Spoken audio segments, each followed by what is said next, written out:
So I want to talk about people who reject others for having herpes. So first things first, go back and watch Safe Slut's video. As always, she makes some excellent points and she's a great herpes advocate creator. I just wanted to piggyback on this and talk about my experience being I've had herpes for 10 years, both oral and genital.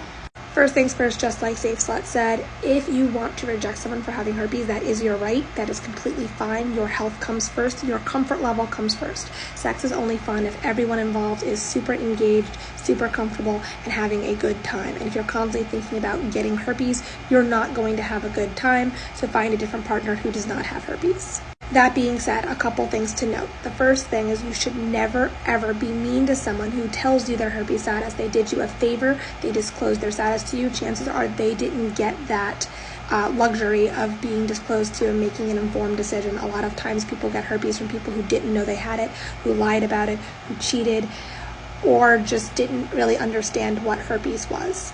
So basically all you have to do is say, thank you for telling me, but no thanks. I'm sorry. That's not something I'm comfortable with, and have a good life. Like, that's all you need to say. You don't need to be like coddling. You don't need to sugarcoat it. You just say thanks, but no thanks.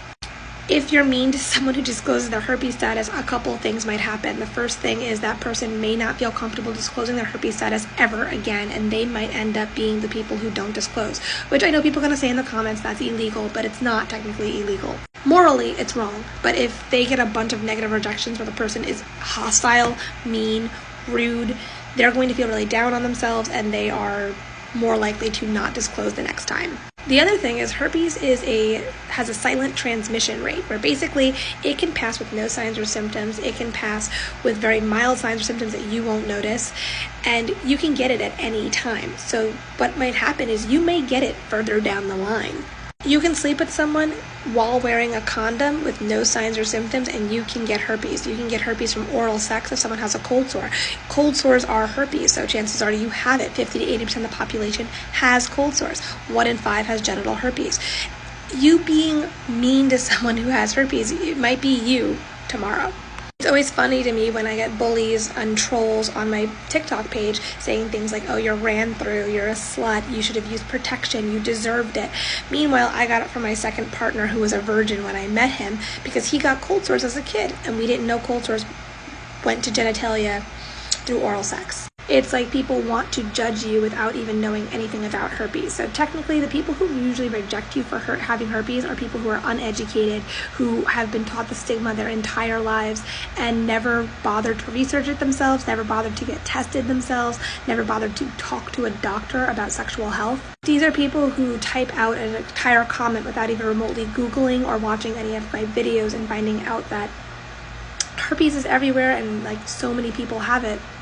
Another question I get a lot of the times is how often do I get rejected, and I've been pretty lucky. Out of the 25 disclosures I've had, I've only had 2 rejections. One was somebody who's immunocompromised, which makes total sense because herpes affects people who are immunocompromised way worse than people with a regular immune system. And the other one was someone who's uneducated, and I just did not feel like educating them because I was talking to I was on Tinder and I was talking to 5 guys at the same time, like you do on Tinder, where multiple people messaging you, and I disclosed to all 5 of them I have herpes, and I just figured I'd throw it all out there and see who accepted or rejected. And one of the guys was like, oh, I'm sorry, I'm not comfortable with that, I don't have anything, I'm clean. And I didn't bother asking him, hey, were you tested? Are you sure you're clean? Herpes doesn't show symptoms all the time. 80% of the time there is no symptoms. Tests don't usually include herpes. I didn't bother doing all that because I had already disclosed to 4 other people, and the other 4 people were okay with it, so I just continued conversations with those 4 people. I didn't sleep with all 4 of them before you slut shamers get on here. I just was talking to all of these guys, and we were setting up whether or not we're going to go on a date or not. I have been ghosted a couple of times after disclosing, but I don't count ghostings as rejections because on Tinder, Bumble, Hinge, the online dating world, people get rejected all the time. Like, how many times have you been on Tinder having a conversation with someone and I didn't even mention my herpes status, and all of a sudden they just disappeared off the face of the earth? Whether they went on a date with someone and it went really well, so they decided to cut it off with everybody else, whether they just got busy at work, whether they just decided that online dating wasn't for them and they just dropped the app. I have no idea. I never know. So I just assume that if you ghosted me on any of the dating apps, that any of those other things could have happened just as easily as you didn't want to date me because I had herpes. And at the end of the day, if you did ghost me because I told you I had herpes, you're immature and you're someone I wouldn't want to be associated with anyway, because what if on our one night stand or during sex I got pregnant? Are you gonna ghost me for that too?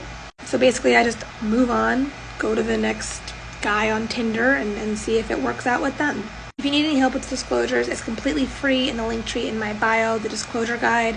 If you go onto my link tree, there's a bunch of resources. All of them are free. Feel free to peruse whatever you want, or feel free to DM me on TikTok, Reddit, or Instagram.